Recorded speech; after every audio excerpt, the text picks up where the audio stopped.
Everybody, and welcome back on It Up with Annie. Moving on in our history or the background of literature in English series, we are going to talk about the Renaissance prose writers in this session. Before giving you the list of the prose writers, I would say, revise a bit of the background that we talked about in the Renaissance period. Let's begin.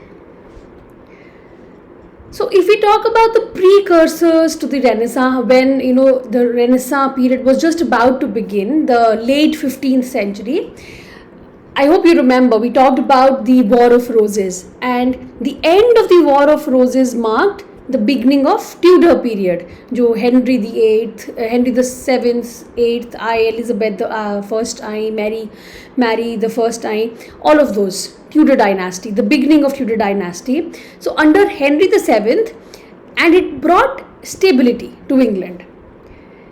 William Caxton, we talked about so many major moves that took place, and one of that was William Caxton introducing printing press to England in 1476, facilitating the dissemination of classical and Renaissance texts. So a lot of classical texts, because of William Caxton, were available now.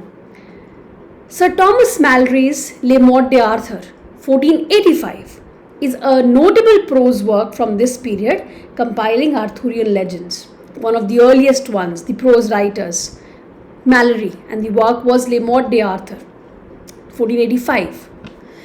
Moving on to the 16th century, early 16th century, we have the period wherein people talk about humanism, and we have early Renaissance. And this was the beginning of the reign of Henry VIII from 1509 to 1547. And it saw the rise of humanism in England. We had scholars like Thomas More embracing classical learning. Thomas More wrote Utopia, 1516. I hope that with this, the session that we are doing, you're also doing your reading alongside. So whichever writer you come across while reading this history, please note them down and make sure that you do them in detail. So Thomas More's Utopia, 1516. This work introduced Renaissance ideas about society and government to English readers. So Thomas More has talked about this ideal place, and so many things have been talked about in this place. So it is like giving advice to the government, or it is like giving advice to the entire society that okay, things can be done in this way also. Then we have another very important writer, Roger Ascham, who wrote Toxophilus, 1545. It's subtitled as The School of Shooting. So it's a treatise on archery. Basically, it is one of the first of its kind, which talks about a sport. It's like a guidebook. So it's the sport of shooting with bows and arrows. It promoted the study of the classics and the art of rhetoric. Moving on to the mid 16th century, जहाँ पे हमने reformation की बात की थी, Henry VIII का वो जो लड़ाई हो गई थी पोप के साथ, because he wanted to annul the marriage, but it was not allowed. So what he did was he reformed the entire church. Catholic church को change करके Protestantism आ गया. So English Reformation, initiated by Henry VIII, it led to religious upheaval and the separation from Roman Catholic Church. इस time में we had John Fox, who wrote this very important work, Acts and Monuments, 1563. It's more commonly known as Book of Martyrs. In fact, Acts and Monuments से ज़्यादा it is known as Book of Martyrs. It detailed the persecution of Protestants. जितने भी Protestants उस time पे बहुत लोगों को persecute किया गया था. So Book of Martyrs, as the name suggests. And it became a significant work in English Protestant identity. Moving on to the late 16th century, which we have Elizabethan era. The prose, important prose works came in this time also. But we know that in this time, it's called the Golden Age for drama. So reign of Queen Elizabeth I from 1558 to 1603. It was the golden age of English literature also, overall. So Philip Sidney's The Defense of Poesy is a very important work here. It was published posthumously in 1595. And I told you before also, criticism के time पे हम ये करेंगे. It defended the value of poetry and imagination. So many charges were laid against poetry by Plato. Sidney has tried to defend them, and some other charges also, like Gosson's School of Abuse. The rise of English drama, particularly the works of William Shakespeare and Christopher Marlowe, influenced prose style in this time.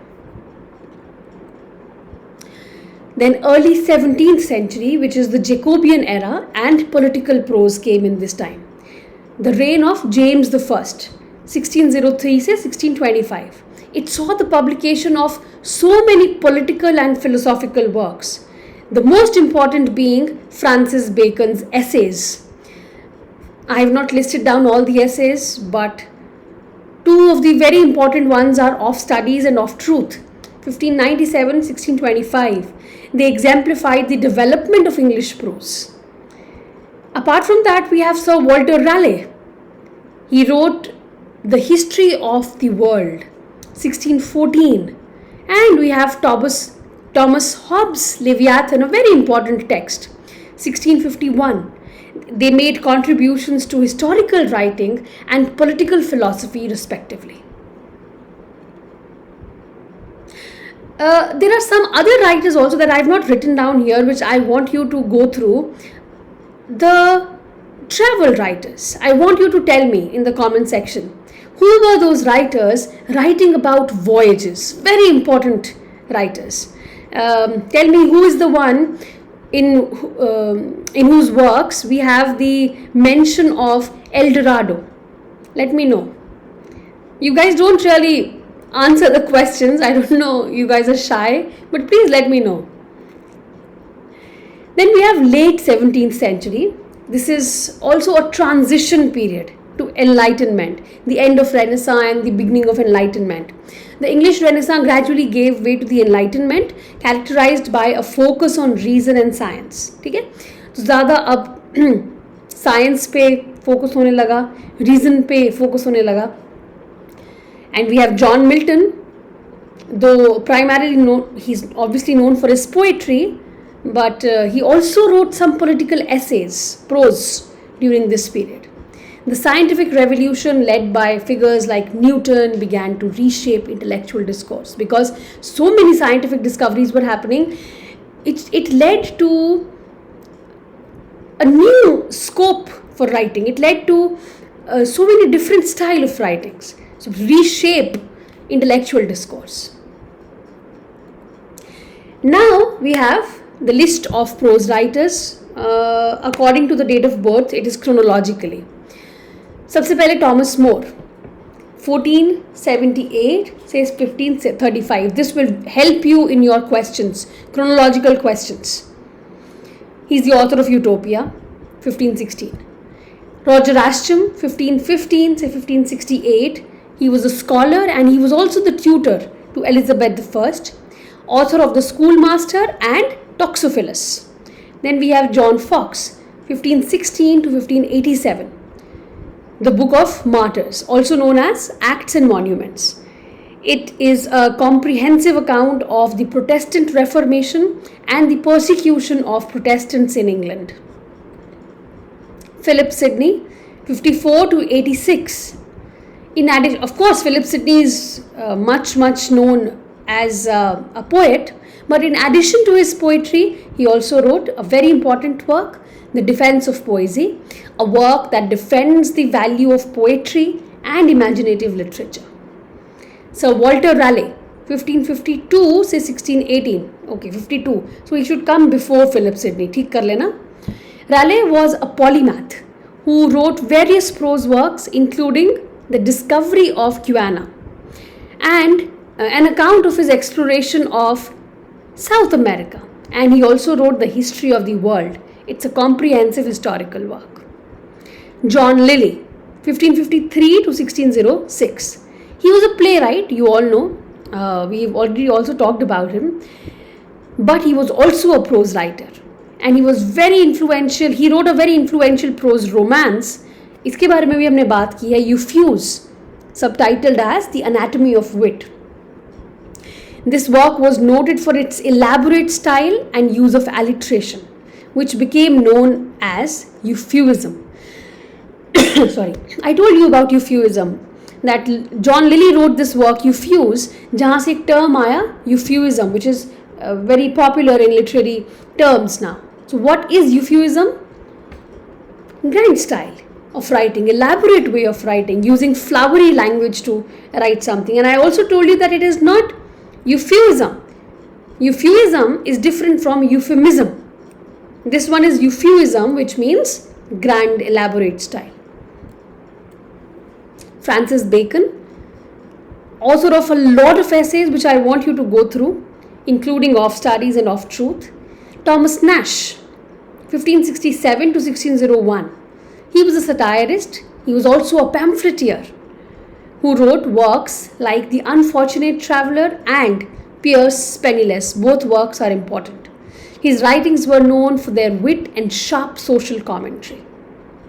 Robert Burton, The Anatomy of Melancholy. Very important text. It's a sprawling and electric work that explores the causes and curse of melancholy. ऐसा कहते हैं Robert Burton himself was very depressed, दुखी रहते थे बहुत. तो इन्होंने ये वर्क लिखा है anatomy of melancholy. He was trying to explore कि कॉजेज क्या हैं और क्योर्स क्या हैं मेलनकली के. It's a significant early example of psychological literature. Then we have Thomas Browne, 1605 to 1682. He was a physician and author known for his distinctive prose style. इनके works हैं religio मेडिकी, उसी से पता चल जाता है कि फिजिशियन थे. And pseudodoxia epidemical.